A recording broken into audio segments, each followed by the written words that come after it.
Olá, eu sou o Francisco Pinto Balsemão.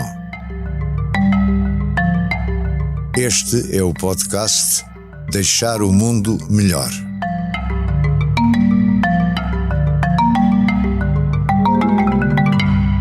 Clara Ferreira Alves, minha querida amiga. Querido amigo. Muito obrigado por ter aceito o meu convite. Muito obrigada por me ter convidado. Esta conversa.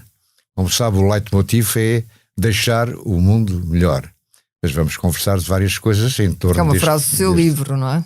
É uma frase do meu livro, exatamente.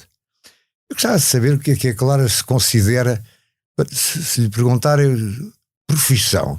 É escritora, é jornalista, é comentadora, é poeta, é romancista. O que é que escreve? Comentadora não sou. Eu acho que comentadores agora é uma profissão nova. Eu sei, é como ser curador. Sim. Mas no meu tempo e no seu não havia comentadores, como sabe. Toda a gente comentava tudo, portanto o café estava cheio de comentadores e teóricos de bancada. O comentador hoje é uma categoria autónoma, mas não é a minha. Não me sinto confortável. Acho que sou jornalista, porque passei uma boa parte da minha vida a fazer jornalismo e escrevi livros. E fiz jornalismo literário muitais vezes. E, portanto, o que é jornalismo literário? Jornalismo literário é um jornalismo que escapa um pouco àquela grelha técnica do jornalismo que me foi incutida quando eu comecei. Não se escreve assim, não se escreve assado, não se diz eu, não se usa a primeira pessoa, disse a nossa reportagem. Bom, lembra-se desse, havia aquela grelha de vocabulário também e eu tentei escapar disso tudo porque eu estava interessada no jornalismo feito por escritores nos Estados Unidos. Tom Wolfe, toda aquela gente do chamado New Journalism, o jornalismo anglo-saxónico de um modo geral. Foi o seu modelo? Foi o meu modelo, sim. Eu queria fazer aquele tipo de jornalismo que era um jornalismo personalizado, não impressionista, mas em que o ponto de vista de quem escrevia era importante. Muito centrado na sua pessoa. Não, pelo contrário. A minha pessoa era usada como filtro para ver melhor, mas o filtro era sempre quem escrevia. Mas era um filtro com a opinião. Verdadeiramente era uma questão técnica. Porquê? Porque normalmente aquilo que se recorria era artifícios que vinham da literatura e convenções que vinham da literatura e que o jornalismo não usara, não tinha usado. Pode-me dar exemplos? Escrita sua, olha, né? Eu acho que o melhor exemplo de escrita, e acho que é simultaneamente grande, há dois exemplos, é simultaneamente grande jornalismo e grande literatura. Truman Capote. O que nós chamávamos de Truman Capote, porque é inevitável chamar-lhe Capote. O Truman Capote faz um registro, um relato jornalístico, mas literário, sobre um condenado à morte. Coisa que depois o Norman Mailer, que é o segundo exemplo, também faz. E, portanto, o que é que isto significa? Significa acompanhar diariamente, filtrando aquilo com uma narrativa mais ou menos literária, mas certamente literária, mas é um facto, quer dizer, há uma realidade, há uma série de factos que são verdadeiros, o clausulado é verdadeiro, mas o filtro em si não é o filtro habitual do jornalismo, porque é mais longo, é uma narrativa muito mais longa, muito mais metódica e, sobretudo, foca-se em pormenores que normalmente escapavam ao jornalismo ou que o jornalismo dizia isto não interessa. E, portanto, era como se incidisse a luz, era como uma câmara de filmar, ou uma câmara de televisão, talvez melhor, não é? Que vai buscar coisas que normalmente não são vistas. E é isso que enriquece a narrativa. Mas e era esse isso tipo que me de prosa ou de narrativa não é utilizável no jornalismo do dia-a-dia. Não, o jornalismo do dia-a-dia faz uma coisa muito bem feita, que eu adoro e que é a minha paixão, que são notícias, não é? Que eu acho que qualquer jornalista que não goste de notícias não sabe o que é jornalismo. Mas às vezes há narrativas que escapam à notícia, não é? A notícia é o que aconteceu, é imediato. E depois há narrativas a reportagem já sai da notícia, não é? A reportagem vai escavar mais fundo. A entrevista também. A entrevista também. Na altura usava-se mais a entrevista do que hoje. Hoje a entrevista é mais substituída pelo chamado perfil, não é? Que justamente o que é que o perfil faz? O perfil vai buscar a memória do jornalista sobre aquela pessoa e vai buscar coisas que o jornalista põe lá, mas que não estão na entrevista. Há pouco tempo eu li um perfil do Mário Vargas Llosa, que ambos conhecemos. Sim. Bem, feito no New York Times, por uma jornalista, obviamente, muito mais jovem do que eu.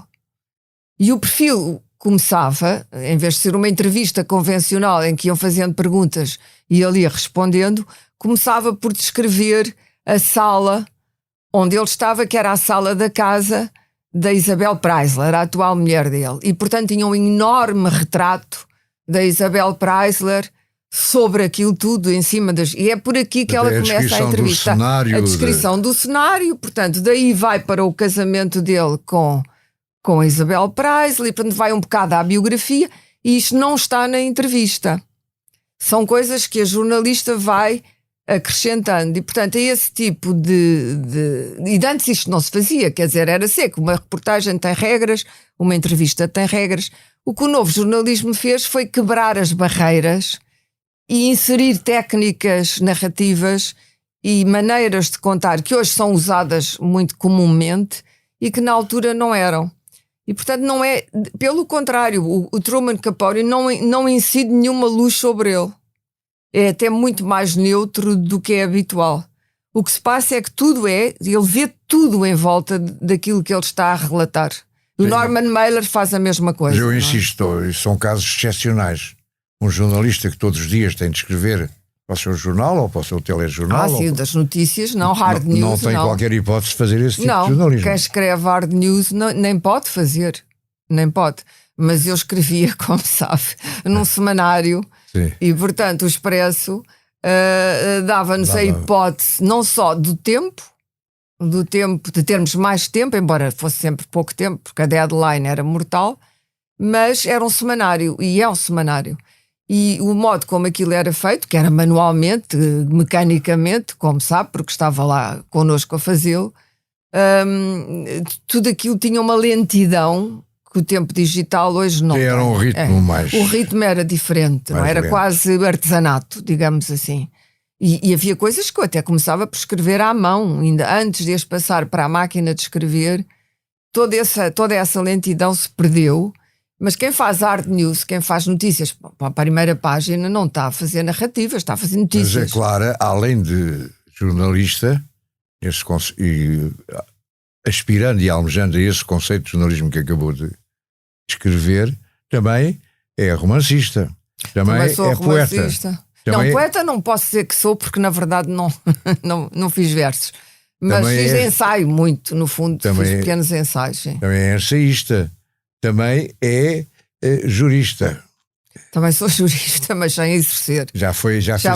É formada em Direito? Sou formada em Direito, por Coimbra, comecei em Lisboa. Fez advocacia. Fiz medíocre, ou seja, estagiei. Também é gestora, quando esteve à frente da Casa Fernando Pessoa. Também fui diretora, quer dizer, a gestão era tinha um orçamento para gerir. Sim, tinha. Portanto, tinha um orçamento.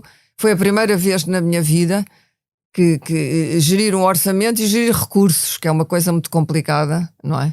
Às vezes não é só o orçamento, há os recursos humanos, as pessoas, num organismo público, que é diferente de um organismo privado, não é? E que tem regras próprias. E mas tudo isso o que é que prefere? E depois também tem o lado da televisão. E a televisão, é outra maneira de expressão, outros modos de expressão. Sendo que em televisão eu fiz muita coisa, mas nunca fiz comentário político puro e duro como faço agora.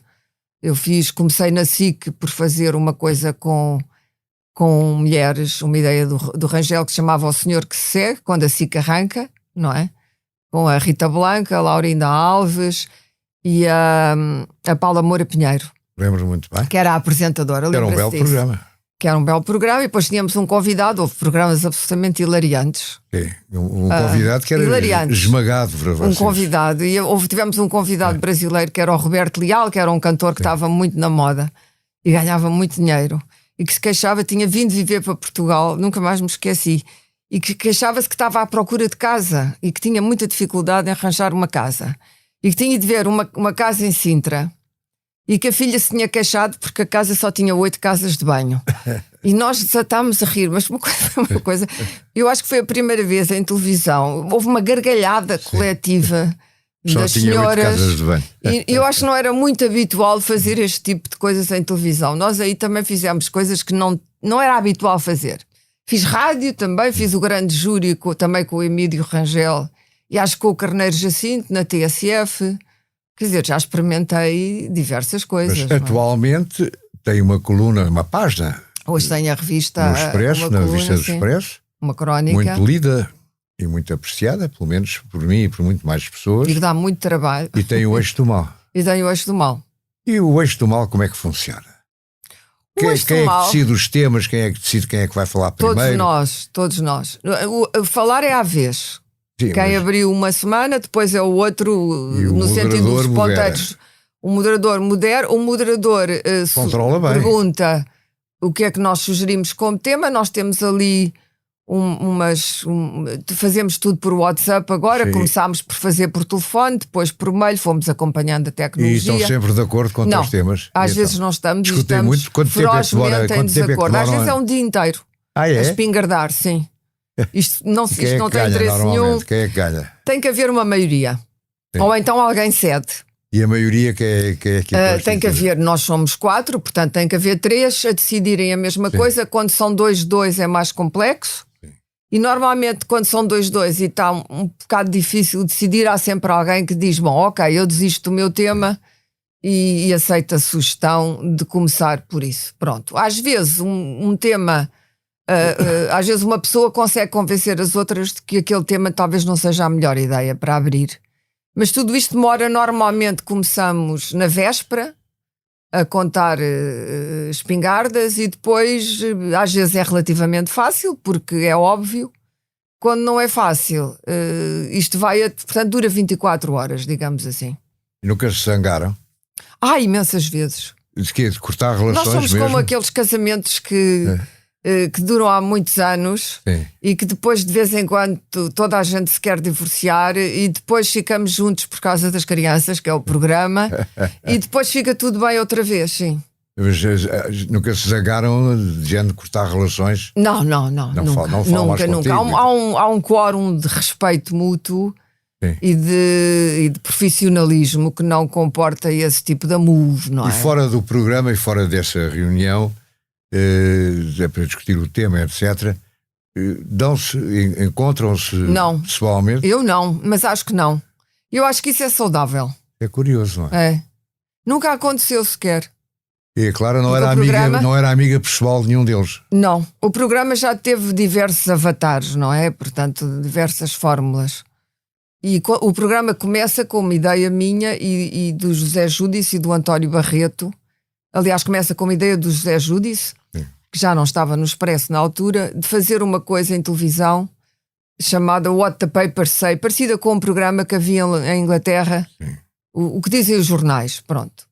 Aquilo nunca foi a lado nenhum, andámos ali às voltas com o conceito e tal, e depois eu disse, eu vou ver se arranjo uma produtora e vou apresentar vou apresentar o conceito, que era como se dizia, à SIC, e ver se alguém...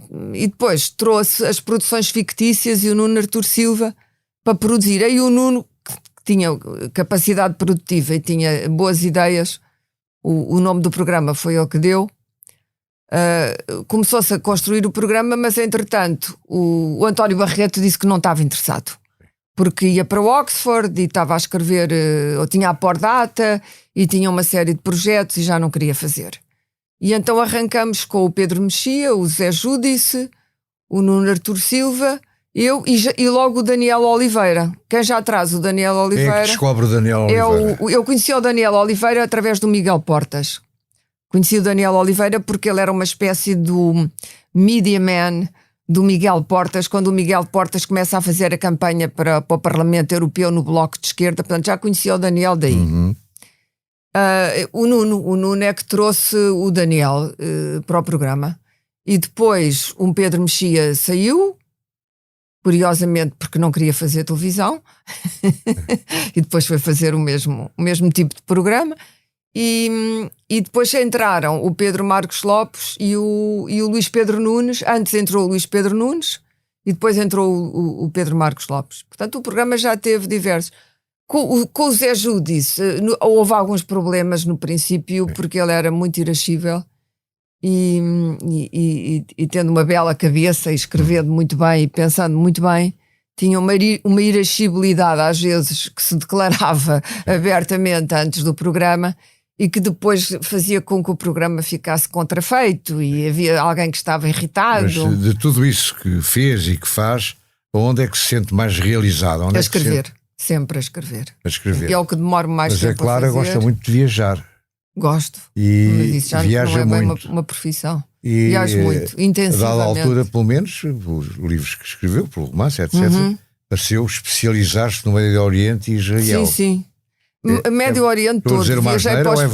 Não, é verdade. Fui para os países todos por minha conta, com o meu dinheiro, justamente porque eu queria. Aquela zona interessa-me. Historicamente Continua é muito interessante. Continua a interessar-me muito mais, por exemplo, do que o leste, que me interessa historicamente, mas nunca foi a minha zona, digamos assim, de caça. E agora com a pandemia, o Médio Oriente, o Afeganistão, com a guerra na Ucrânia, o seu interesse também está a desviar mais. Não, sempre me interessei pela Rússia. Sim. É inevitável não nos interessarmos pela Rússia por causa da literatura, por causa da matriz russa no pensamento europeu, enfim, nas artes. É importante a Rússia é muito importante enquanto civilização. Mas o meu interesse era distante, não é? Nunca foi um interesse de querer ir lá ver. O Médio Oriente, não. Eu acho que eu sempre me interessei por aquelas questões do Médio Oriente. Desde criança que eu lia coisas sobre as questões israelo-palestinianas, a Guerra dos 6 Dias, tudo aquilo.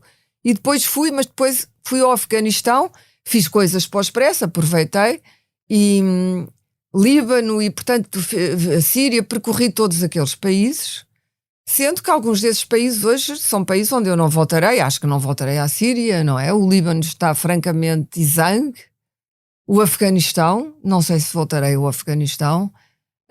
Depois comecei a viajar para a Ásia nos últimos anos, também intensamente. Onde?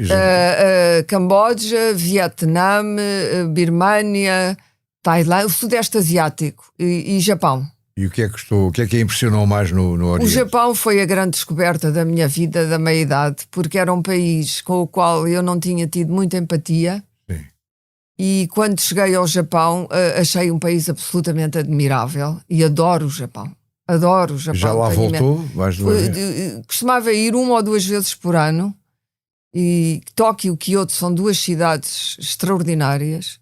E com a pandemia, evidentemente, o Japão tem estado fechado sempre, não é? A Ásia toda fechou. Mas a África não lhe interessa, por exemplo? Não. Já foi a Angola, Moçambique? Já fui. Cabo Verde? Mas não é a minha zona não é a minha zona, nem conheço não sou africanista, não é a minha zona de pesquisa ou de interesse. Li muita coisa da África do Sul por causa do problema do apartheid e fui à África do Sul várias vezes. Houve tempos no Expresso em que eu pedi o visto para a África do Sul e não me foi concedido por causa de coisas que eu escrevi sobre o apartheid, ainda no tempo do apartheid. Lembro-me que o meu visto foi rejeitado várias vezes para a Argélia, que não conseguia entrar durante aqueles tempos mais complicados. Com a desculpa de que ia fazer uma coisa sobre o Camus, mas não me deram visto. E a África do Sul. Depois fui à África do Sul. É um país que eu gosto muito, mas só fui já depois do fim do apartheid. Moçambique acho um país lindíssimo. Não fui tantas vezes, se calhar, como gostaria de ter ido. Angola é um país que eu não sinto um particular desejo de visitar. E Cabo Verde não atrai?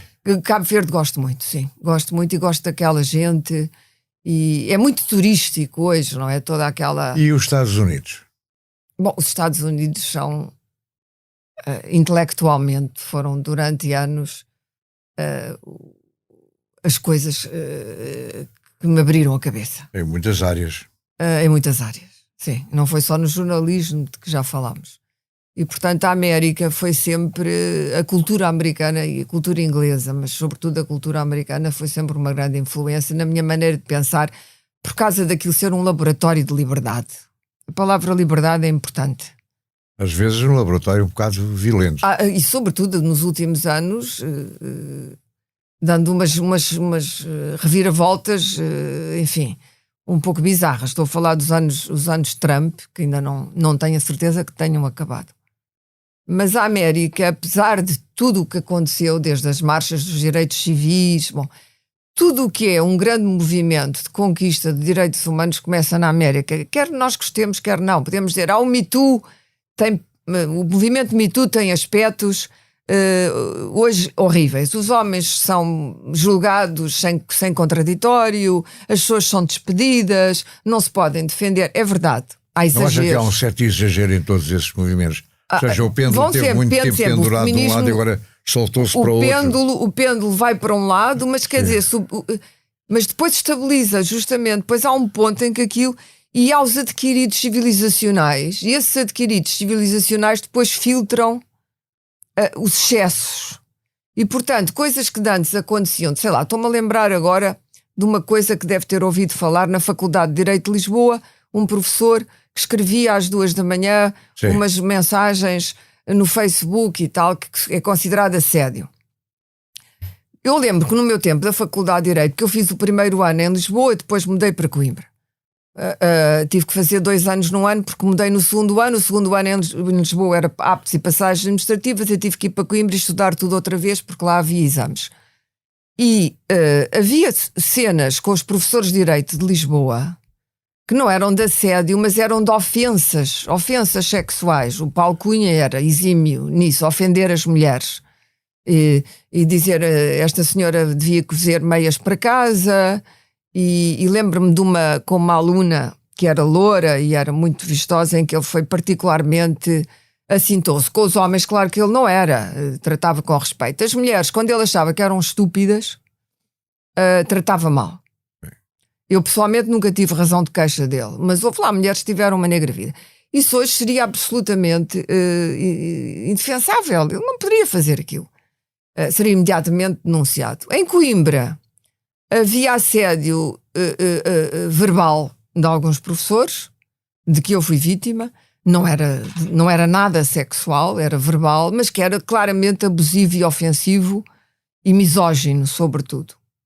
Tive um professor que era comunista, irascível, chamado Orlando Carvalho, que me disse coisas absolutamente odiosas e malignas, que eu nunca me licenciaria em Coimbra, porque eu enfrentei uma vez, ele fez chorar uma aluna num exame.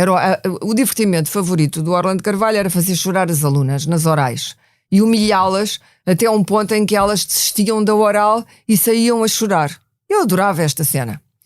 E depois nós achávamos que ele era homossexual e depois viemos a saber que era.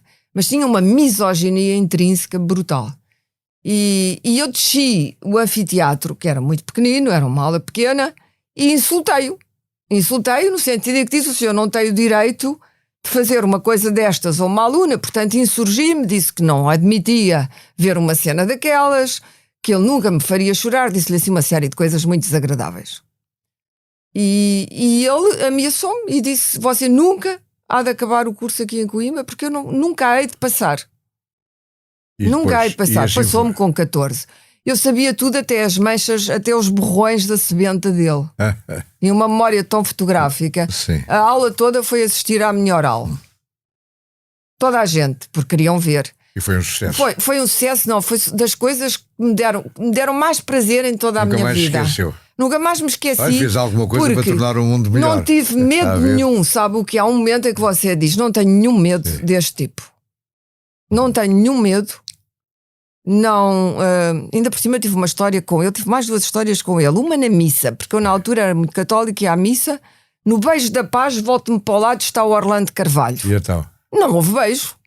Deus me livre. Eu disse, benzi-me e disse não. Portanto, está a ver, isso hoje não seria admitido numa faculdade, um comportamento misógino deste tipo. Agora diga-me outra coisa. Você conheceu pessoas muito interessantes em Portugal e fora de Portugal. Estou a lembrar, por exemplo, do Mário Soares, o Saramago, Cardoso Pires, olha, há 3 exemplos, há muitos mais com certeza. Conheci e fui muito amiga, como sabe, não é? Se eu lhe pedisse assim, de repente, para salientar 1 ou 2 ou 3, ou 1 ou 2 ou 3 pessoas, homens ou mulheres, claro, que tenham marcado, que tenham ficado, que tenham dado qualquer coisa. O Mário Soares, sem dúvida. É outra das pessoas, daquelas pessoas que fazem o mentoring, que me ensinaram a pensar. Sim. Tem sempre a ver com a palavra liberdade. Sim. A palavra liberdade é importante. E mais? Sempre o admirei, ainda não o conhecia, mas eu conheci-o, era muito nova, não sei, eu não teria 20 anos quando o conheci. E tive sempre uma grande admiração, e depois foi uma grande amizade, e foi quase uma figura paternal na minha vida, deu-me bons conselhos. O Mário Soares deu-me muitos bons conselhos sobre a vida.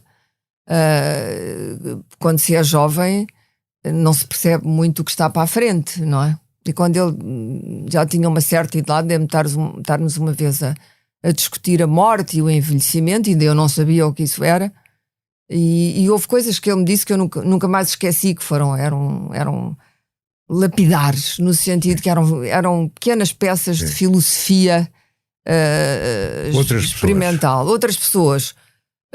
Eu gostava do Saramago. O Saramago era uma personagem difícil. Bom, Mário Soares também era. O Saramago é uma personagem difícil, um grande escritor. E eu conheci o José Saramago quando ele era detestado por toda a gente. Mesmo. Muito antes da Pilar. Muito antes da Pilar, sim. Quando ele ainda está com a Isabel da Nóbrega. A minha amizade com o José Saramago é quando a Pilar entra na vida dele. É só porque quando a Pilar entra, eu gostei imediatamente da Pilar, e aí, porque antes era impossível ser amiga. Conhecia o José Saramago, comunista, muito empedernido, não é? Depois a vida me foi mudando e a Pilar mudou. Mais pessoas interessantes. Acho que tive pena de não ter conhecido bem o Sá Carneiro, mas não conheci. Foi sempre uma coisa de longe, longínqua, uma personagem longínqua. Acho interessante o casal Yanes. O casal Yanes foram... E eu gostava muito, tinha um grande afeto pelo Jorge Sampaio, que tem um lado parecido consigo. Você também foi uma pessoa importante e continua a ser, e somos amigos há muitos anos. O Jorge Sampaio era um gentleman, não é? Que na política era um gentleman, era um cavalheiro inglês e era um judeu. Na política nem sempre compensa. Era, e interessando-me eu pelo Médio Oriente, nem sempre compensa, justamente. Interessando-me eu pelo Médio Oriente, e sendo ele ainda por cima descendente de judeus, e interessando-se pelo Médio Oriente, acho que tivemos algumas boas conversas com ele quando ele já não estava na presidência, já tinha o gabinete dele, e era uma pessoa que às vezes andava de um lado para o outro a cogitar, e depois de repente tinha uma saída histórica, digamos assim. Mas, sei lá, estou a pôr de lado seguramente muita gente. Nas mulheres, lembro-me que foi minha professora e foi para mim uma das primeiras pessoas que eu considerei uma feminista, foi a Leonor Beleza. Sim. Foi minha professora na Faculdade de Direito em Lisboa. Eu conhecia a irmã dela, era amiga da irmã dela, da Maria dos Prazeres, do Maria Amália. Portanto, e sempre achei que a Leonor era uma daquelas mulheres, e a seguir ao 25 de Abril... pronto, era uma feminista. Marcelo Rebelo de Sousa foi seu professor? Não foi. Foi o Jorge Braga de Macedo. Os mais jovens eram o Jorge Braga de Macedo e a Leonor. E o seu filho? Ainda não falámos dele. O meu filho vive em Londres e trabalha. Que idade é que ele já tem? Vai fazer 28 anos. Pois é. Já o tempo passa. E gosta de estar em Londres? Ele? Gosta, e a vida dele hoje está a ficar muito britânico. O que é que ele faz lá, se não é inscrição? Ele trabalha na Citi em finança, banca de investimento, investment banking. E está lá para ficar? Eu não vejo como é que ele possa vir para cá, porque aqui não há dinheiro suficiente já há netos, para a banca de investimento. Já há netos? Não há netos. Não há netos. Gostava e espero vir a ter. É uma das coisas que pode deixar o mundo melhor. É uma das coisas que seguramente deixa o mundo melhor e que modifica as pessoas. Mas ele trabalha imenso. Os miúdos hoje trabalham muito, não é? Trabalham muitas horas. Voltando ao mundo melhor, ou a deixar o mundo melhor, se eu lhe perguntasse coisas que fez, aqui em sua opinião, deixaram o mundo um bocadinho melhor, não? Eu tentei. E tento. É importante para mim o equilíbrio. Não era quando eu tinha 20 anos, justamente. O equilíbrio. O equilíbrio. Aquilo que chama o juste milieu, o meio da questão. Eu não era nada assim. Eu era uma pessoa de extremos. E já não é? Não. Às vezes parece. Não, às vezes pareço, mas sou de extremos quando são convicções muito fundas que têm a ver com isso, com liberdade, E com a verdade. Muito bem, você debate muito bem, é uma grande são coisas lindamente. importantes. Olha, um homem, há bocado nos homens, mas não me formou a minha cabeça, mas era um homem que eu respeitava, era o Álvaro Cunhal. Intelectualmente era muito respeitável. Teve algum contacto com ele? Tive mais do que um, e tivemos um em que tivemos os dois a falar de Shakespeare, porque ele estava a traduzir a minha peça favorita, que era o Rei Lear.